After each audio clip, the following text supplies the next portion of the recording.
All right, man. Well, you ready to get into it? Let's do it. Let's do another 15-minute Friday, my friend. So, hello, lovely listeners. This is a 15-minute Friday of the What You Don't Hear podcast. And if you're listening to this on time, at least, that means it's Friday. That means you're wrapping up your week, whether it was good, whether it was bad. We want to send you into your weekend with some cool, positive, thought-provoking, actionable advice. And I cannot do that without the help of a good returning guest from a past podcast. And for this episode, I've got Nate Winkelmes back on the show. Welcome back. Yes, thank you for having me. It's good to be here. Is it, now we established at the end of your full-length episode that it was Nate, but I feel like I keep going back and forth on Nate or Nathan. I mean, Which one you want? These days it's been Nate, but Nate. honestly, it's whatever feels right to you is fine. I'll answer to both. Perfect. But yeah, that's good, because if I was like, all right, Nathan Winkelmes back in the pod, and I you just slam was your like- headphones, you're just like, no, no. All right, well, good thing is we're not in an argument. We're Yes. not even talking about your name, but there is a specific subject for this episode, much like there always is. Now, this one, even though I just said specific, it's going to be a little broad.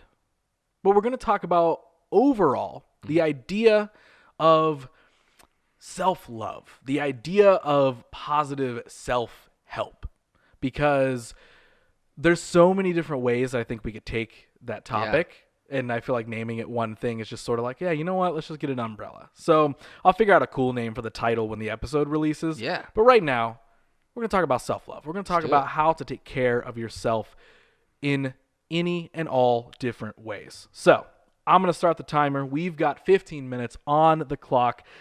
And I want to let you start this one. This is one Yeah. you brought up to me when we were kind of going over, hey, what do you want to talk about for the 15-minute Fridays? Sure. And this is one that you kind of lean towards. So I'm going to give you the floor. Awesome. Yeah. So, well, I think first of all, you are right. It's definitely a very broad topic.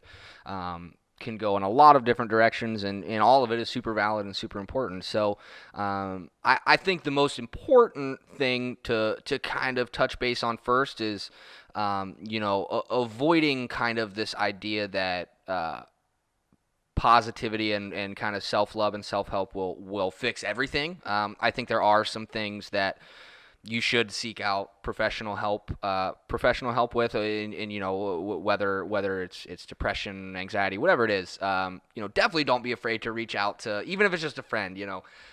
It's always good to help yourself by having others help you too. So I always just like to say that up front, and I know you feel the same way too. Totally. But in terms of actionable things that you can do on your own on a daily basis, things that I've kind of tried to implement from different books I've read and different people I've listened to. I think just slowing down a little bit and just checking in with yourself. Otherwise, you're never going to kind of catch some of the negative habits that we all fall into, some of the negative self-talk that we all are guilty of. So I think almost habitualizing a time of day or a couple times of day to just kind of check in with yourself and say, okay, what story am I telling myself right now? Like, what is the narrative here, and how do I fit into it? Am I telling myself a good story? Is this a bad story? And just kind of looking at it in those terms, almost, it's almost childlike when you think about it like that. But I think that's the complicated thing about your mind, is that it is sometimes overly simple. Well, I think it's so much easier just to be mean to yourself. Yeah. You know what I mean? It Absolutely. is so much easier to be like, oh, that was It so is. dumb of me, or Yeah. that was I'm not gonna, right, like I'm gonna figure that out or whatever. It Yeah. is just so much easier just to be like, oh, I'm just gonna beat myself up. Sure, And, sure. and it's also like just managing. I think like we were talking about earlier, like managing those expectations, Yeah, and yeah. also like a big point is the whole, like, and you brought this up, of not having such negative opinion of yourself. Yeah. Because again, it's so much easier just to go that route Yeah. and just be like, oh, this is so dumb, this is so whatever. But like it's really a key, I think, to try and let go of those negative opinions of yourself. Yeah. It's Absolutely. not easy. It's not easy. And it's something that not only is it not easy on a day-to-day and moment-to-moment basis, it's not easy overall either, because it requires persistence and consistency. So I use this analogy sometimes. If you think about your self-talk as, let's call it this big boulder, right, at the top of this hill. And on this side of the hill is negative self-talk, and on this side of the hill is positivity, right? And so this is a great way to envision it, because if you think about, let's say that your boulder starts rolling towards negativity, right? You have a poor opinion of yourself. You're not being nice to yourself. You're not giving yourself the grace that you need to, grow as a person. You're only just beating up yourself and kind of berating yourself. What happens is this stone is going to start picking up momentum, right? So this is where it gets tough, because if you think about, if you were to have to then stop that momentum, right? It's going to start, stopping it takes a lot of work. It's going to be going really fast, right? And then you're going to have to work really hard to get it to slow down, and even harder to get it to stop. And then the hardest part is pushing it back up the hill, right? And getting it back to the top.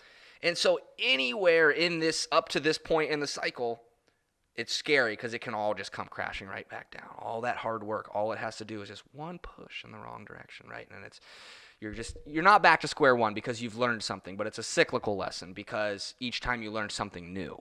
So I think that the key is understanding when you're pulling yourself out of whatever it is you're pulling yourself out of. And again, I'll say sometimes you can't do that yourself. So, but when you're learning these lessons and you're going through these things, whether self-guided or with the help of somebody else, it's important to give yourself enough credit to make it back up to the top of that hill, so that you can get the ball rolling on the other side. I love that analogy. Thank you. It was a long one, I kind of just freestyled that, so I was really hoping that would make sense by the end. Dude, no, that totally, because literally, like, as you were explaining it, I was like, oh man, like, well, it's so much harder to push the boulder up the hill. Yeah, and then you it were like, is. yeah. It is, but it's worth it. It's worth it. That really does make so much sense. Yeah. Like, it is about like finding that balance on the top of the hill, and it is going to be that struggle of slowing down the boulder to not just like find yourself like continuously beating yourself down, right? It won't happen overnight. Yes, 1,000%. And no two people on a podcast talking about positivity or talking about, thinking positively, whatever it is, no two people on a podcast are going to solve that. Right. Yeah. And to anybody listening and thinking like, oh, I'm fine now, I got it. No. Or neither do we. Yeah. Nobody does. Just one thing at a time. Yeah. Celebrate the progress, not the destination. And right? That's what I was about to say too. Is like, even if they're like, "Oh, I got this figured out," you also got to remember the two people talking about this don't have it figured out. No one's ever gonna. I don't think anybody. Does. And I think that's just like the. I guess the purpose is more so just like have these conversations. Yeah. Talk about it. You gotta be able to talk about the stuff of like, and that's why it's hard. And to segue just a little bit into something else, but that's why it's so hard for people to ask for help a lot of times, because everybody knows that it's very stigmatized, but just being able to be in a space where you don't feel like you can't say something about that, like this is absolutely a conversation that you should just be able to have with friends over a drink or over coffee. And yeah, it may get heavy for a second, but you know what? It's all like, it's just, it comes and goes in the moment, and you're better for it. Everybody that is involved in that conversation will have been better for it.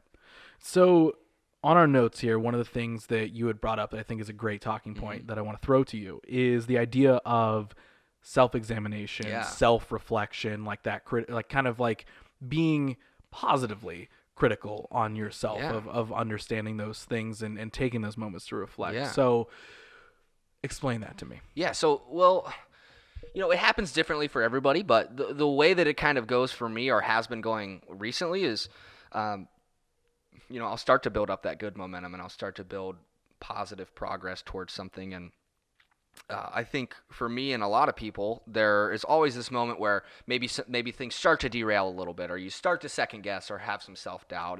And what that does is it creates a pause just long enough for you to kind of, either keep going or backslide, either learn and progress or backslide a little bit. And so I think in those moments, it's like all the lights turn off and it's dark and you can't see, and you're like, oh, like the inclination is to freak out. And to just kind of go crazy, try to get some light from somewhere.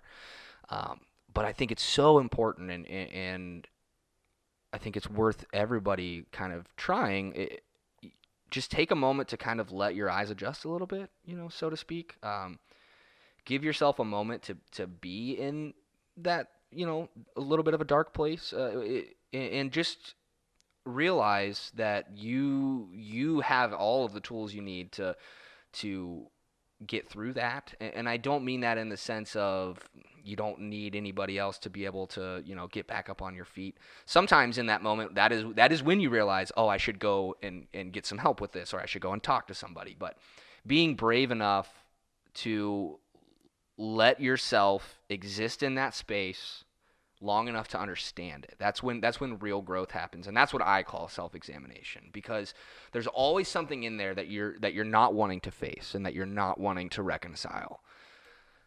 But if you sit with it long enough, you'll kind of realize, like, oh, this is just kind of silly. Like, I should either take these actions or I should ask for help taking these actions, or whatever the case may be. Those are the moments that you fully understand what is holding you back. And until you fully, have a real understanding of exactly what it is that you're hung up on, you're going to keep getting hung up on it. You may make 60% progress, and then 70, and then 80, but to get to 100, you have to fully understand, and you have to sit with those things long enough to realize that they're not going to hurt you, I guess, for lack of a better term. How would you say that managing your expectations plays into this? I mean, I think it plays in a huge way, because if a lot of people are, I think by your own admission too, we're both perfectionists in a lot of ways. Mm-hmm. And so anybody that is in that mindset, I think what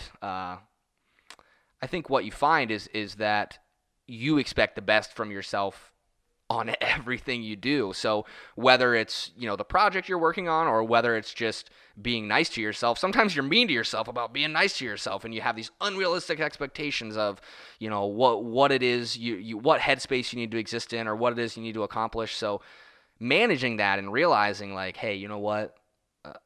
I'm just a dude trying to do his thing, and I just need to just relax, just take a breath and realize that I can't do it all. And even if I can do it all, I definitely can't do it all at once.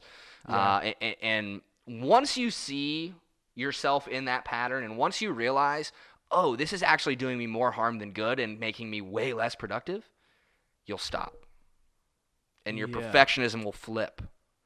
And again, it won't all flip in a moment. I mean, it takes constant practice and progress, and by no means do I have that down. But I think that once you have that first shift in perspective, you start to catch it more often, and then you catch it even more often, and then all of a sudden you're like, yeah, you know what?